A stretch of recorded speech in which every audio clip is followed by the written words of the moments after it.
On mesure ensuite la pression artérielle afin de connaître les pressions systoliques et diastoliques. Donc avant tout, il y a quelques précautions à prendre. On vérifie que le pouls huméral soit bien là. Après, on adapte la taille du brassard au patient. On vérifie qu'il soit bien positionné, bien serré, juste ce qu'il faut, au niveau du cœur, afin d'avoir la valeur la plus exacte possible.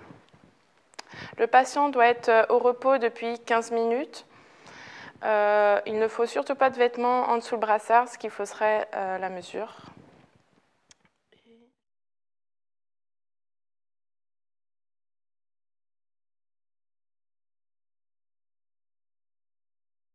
La méthode de référence est l'auscultation de débris de Korotkov, donc grâce au stéthoscope, qu'on place en aval du brassard.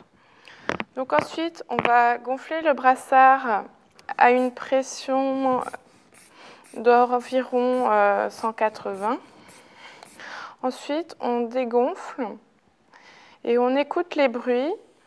Le premier bruit à apparaître sera la pression systolique et la disparition des bruits sera la pression diastolique. Si on n'a pas de stéthoscope sous la main, on peut mesurer la pression systolique en gonflant pareil le brassard et en prenant le pouls radial. Son apparition sera la pression systolique. Donc la normale est de 12,8, sachant qu'on doit prendre la mesure la plus élevée des deux bras.